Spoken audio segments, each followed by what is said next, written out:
así pues quiso. Dice aquí que en el versículo 1 dice, porque en aquel tiempo el rey Herodes echó mano a algunos que pertenecían a la iglesia para maltratarlos. E hizo matar a espada a Jacobo, el hermano de Juan. Y viendo que esto agradaba a los judíos, hizo arrestar también a Pedro. Esto sucedió durante los días de los panes sin levadura.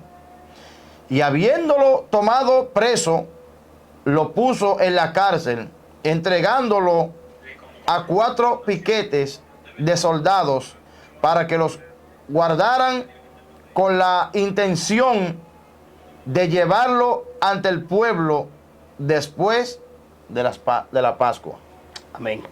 ¿Con qué intención dice aquí la palabra que Herodes tenía preso al apóstol Pedro, hermano?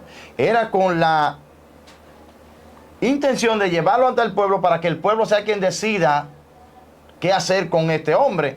Recordemos, hermano, lo que pasó con Pilato y el Salvador del universo, llamado Jesucristo. Este hombre tenía la potestad de libertarlo, porque era quien tenía el edicto en sus manos. Amén. Pero ¿qué sucede? Él lo puso a disposición ¿de quién? Del pueblo. Para que el pueblo sea quien juzgara a este hombre inocente, al igual que Pedro, que era inocente, que por un simple capricho o por un simple saber de que este hombre pertenecía a la iglesia, como hoy, hermano, porque nosotros simplemente le servimos a Cristo, porque nosotros nos hemos desligado de la cosa del mundo, de lo que al enemigo le gusta, de lo que a la carne le gusta. Nosotros no somos hoy agradables dentro de la sociedad, de muchos que no quieren reconocer a Cristo como su único y suficiente Salvador. Entonces, este hombre es llevado a la cárcel injustamente. Pero estos versículos bíblicos que hemos leído aquí, hermano, lo hemos tomado ¿para qué? Para que podamos entender el por qué este hombre cae preso. Porque donde queremos llegar es a los demás versículos donde él es libertado y de qué forma, hermano, es liberado de la cárcel. Vamos a dejar nuestro hermano ministro que siga leyendo otros versículos bíblicos para que podamos pues ir declarando y desarrollando el tema. Usted leyó en el capítulo 12, versículo 1 hasta el 4. Entonces yo voy a leer el 5, que dice así. Así que Pedro estaba custodiado en la cárcel, pero la iglesia hacía sin cesar oración a Dios por él. Deténgase ahí. ¿Qué dice? ¿Que la iglesia hacía qué? Oración sin cesar por él. O sea, esto me ha llamado, hermano, mucho la atención. La iglesia hacía oración sin cesar. O sea, no era que la iglesia hizo una oración hoy, 4 de agosto, y en diciembre hizo otra. No. ¿Cómo era entonces que hacían? Y la iglesia oraba sin cesar por él. ¿Me entiende, hermano? ¿Por qué le queremos hablar de la oración, hermano? Es que la oración, hermano, más adelante nos vamos a dar cuenta el poder que tiene lo que es la palabra oración. Porque la oración, hermano, yo le decía la semana pasada, el lunes pasado, que la oración es la llave que abre todos los candados. La oración es la que rompe todas las cadenas. Siga leyendo, ministro. En el versículo 6 dice el encabezado o el tema: Pedro es librado de la cárcel. Amén. Ahora vamos a leer el versículo 6. Y cuando Herodes le iba a sacar, aquella misma noche estaba Pedro durmiendo entre 2 soldados, sujeto con 2 cadenas, y los guardas delante de la puerta custodiaban la cárcel. Versículo 7.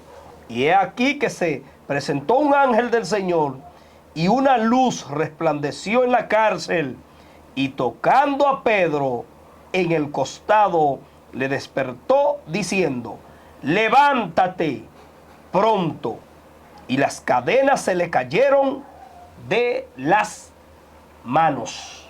Wow.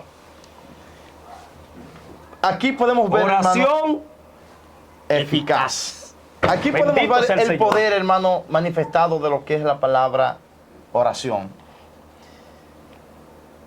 Oiga, hermano, lo que dice aquí. Y un ángel, hermano, dice que se le apareció.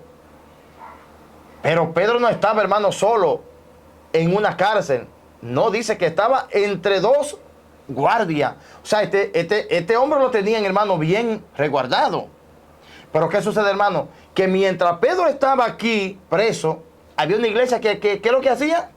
Que oraba sin cesar por él. Ok. Entonces, esta oración, hermano, sin cesar, o sea, cuando hablamos de una oración sin cesar, es que oraban como dice aquí, en Santiago, en el 17 dice que Elías era sujeto a pasiones, al igual que tú y yo, pero dice que hacía oración ferviente, o sea, hacía oración continua, hermano. No era que oraba hoy, mañana sí, mañana. No. Dice que oraba fervientemente, hermano, con una devoción.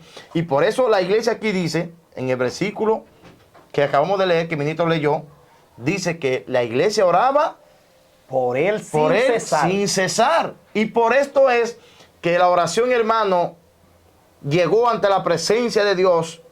Y Dios, viendo que este muchacho era justo e inocente, ¿qué hizo? ¿A quién envió? A un ángel. Se le apareció un ángel, dice. Dice aquí, se le apareció un ángel. Wow. Y una Dios mío. luz resplandeció en la cárcel. Y tocando a Pedro en el costado,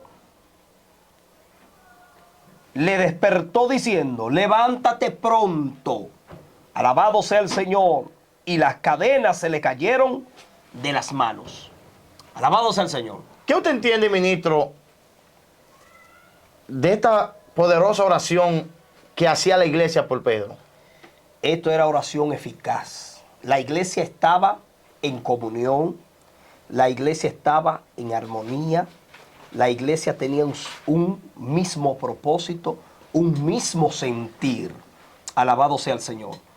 Ambos, todo lo que fue la iglesia o todo lo que pertenecían a esa iglesia, los feligreses, la membresía, todos estaban a una, orando por Pedro, para que Dios hiciera su obra, que se haga la voluntad del Señor. Amén. ¿Y cuál fue la voluntad del Señor? La voluntad del Señor fue sacar a Pedro de la cárcel. O sea, esto fue una oración eficaz.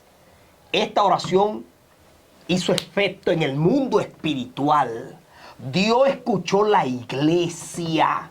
Alabado sea el Señor, bendito sea el Señor. Pero, ¿por qué Dios escuchó la iglesia? Porque estaba orando sin